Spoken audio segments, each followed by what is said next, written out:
I think it's time we blow this scene. Get everybody in the stuff together. Okay, 3, 2, 1, let's jam.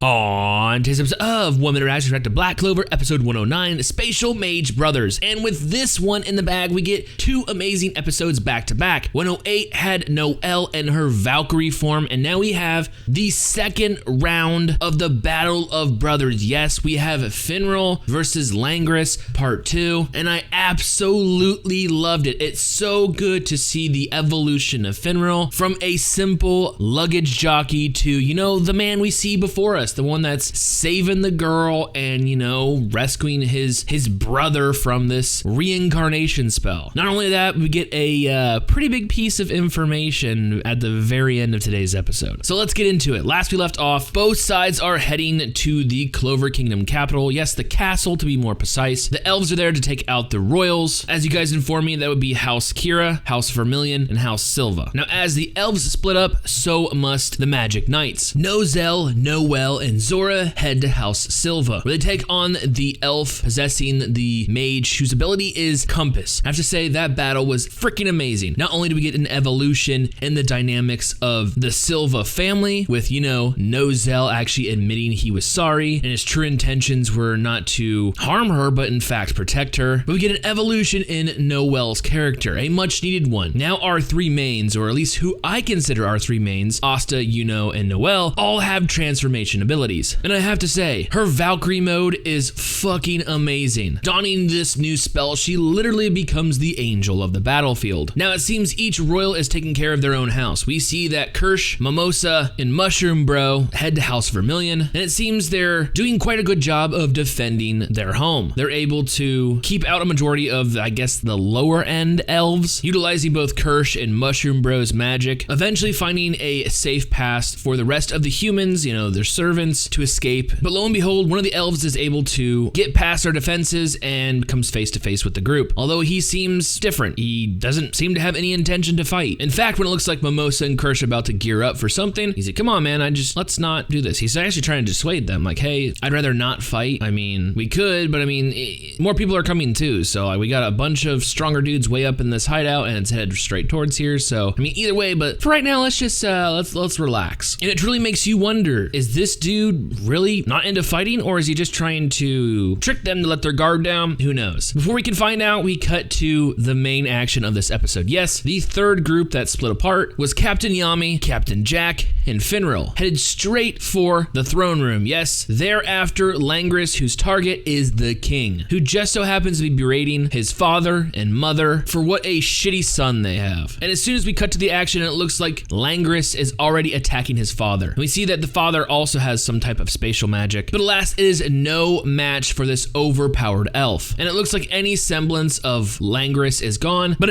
honestly, his personality hasn't changed much since the Royal Knight's exam. He's still kind of arrogant, egotistical, and it seems he's fueled by anger more than any other emotion. And it truly makes me wonder, how long has this elf at least had some kind of effect on Langris? I mean, we saw this explosive energy back in the Royal Knight's exam, but personality-wise, once the elf is completely gone, are we gonna see some kind of drastic change? I guess only time will tell. But right now, we gotta stop the fucker first. And I have to say, in the interaction between Langris and the king, this is the first time I've ever rooted for an elf, especially Langris. The king's narcissistic, egotistical, just overall shitty personality, he is finally taken down a peg when he unleashes this magic, literally giving the moniker of this god tier spell, creates a light statue of himself. And with one swipe of his palm, Langris not only erases the spell, I believe he destroys like majority of the castle and, you know, like half of his crown slash hat, whatever the fuck you want to call it. Seeing him right there almost bite the dust, being toyed with by Langris, I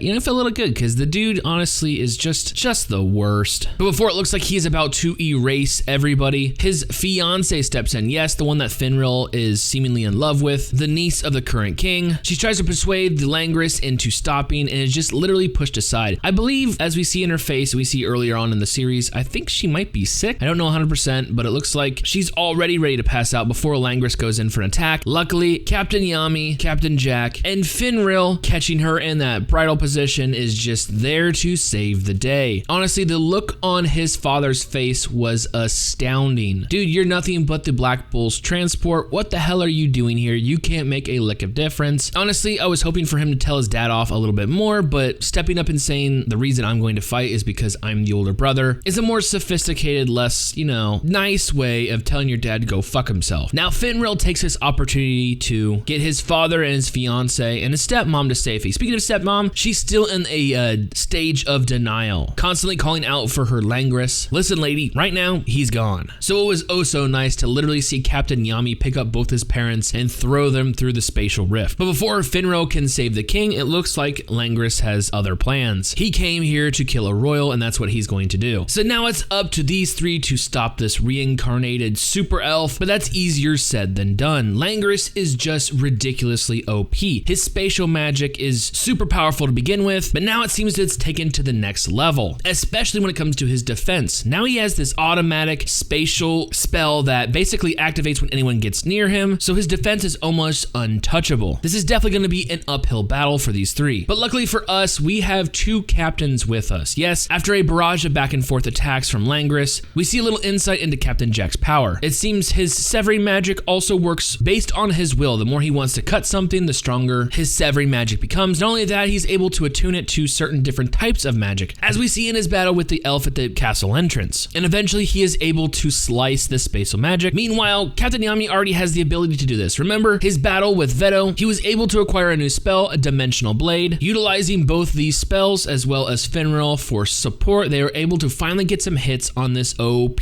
Langris. Before they can hit any kind of serious blow, we see him rage out again. Yes, just like the time he did at the Royal Knight's exam. He's going crazy. The spatial orbs are just ripping apart the castle. There's basically nothing left. He's up in the sky and you just see him going out for what looks like an all-out attack. And much to my surprise, who steps up to save the day? Yes, it's Finral. Battered, beaten, and very bloody. It's up to him to try to save his brother. Utilizing a spatial rift as well as one of his fallen angel wings, he is able to summon Langris right before him, dealing a devastating blow like in Black Clover fashion where the screen goes black and white. And in this instance, he is able to convey some type of feeling. We see this curled up, depressed looking Langris kind of in the landscape, kind of like luck. Soon a spatial rift opens and out pops a hand. Obviously, this is the elder brother Finral. And honestly, I was surprised that Langris, reached out and grabbed this hand. Maybe the human Langris is not so bad after all, but you can definitely tell that emotions, consciousness were exchanged in this one blow. Back in the real world, we see both brothers passed out holding hands. But unfortunately, it looks like the reincarnation spell is not going to be dispelled that easily. While Finral is getting healed, it looks like Langris is in one of Yami's sealing techniques. As Captain Yami and Jack look out across the capital and see that the floating fortress is moving ever closer, as we get a glimpse of a yellow beam head straight for it. Yes, this is Patri, and it seems he finally has made it home, where he's greeted by Gauche and Marie, who call him out for being a licked fanboy and say it's creepy that he finally looks like the dude he admires. Soon Raya shows up to announce that a majority of everyone is now at the hideout. Plans can go underway. Oh yeah, and Licked, he's still not himself yet, so he's asleep again. Now as Patri is looking over the Clover capital, he begins to go over the last of his plan. I was always curious, what's the next step in this,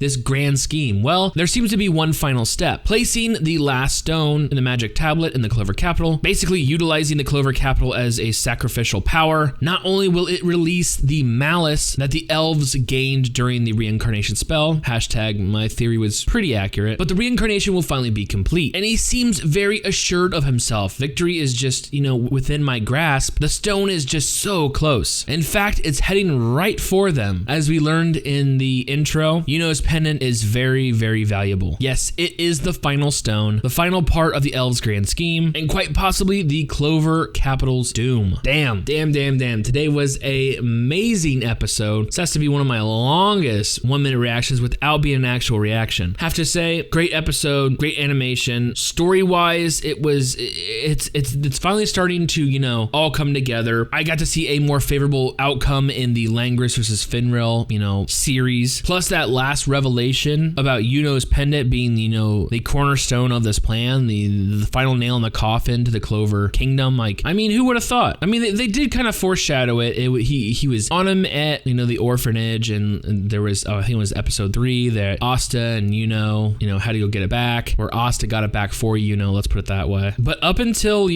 opening 9, I can't remember much significance being placed on it besides the fact that it is Yuno's and it's always on him. But damn, shit is getting serious. I mean, like, we're one step away from total human genocide in the Clover capital. So damn.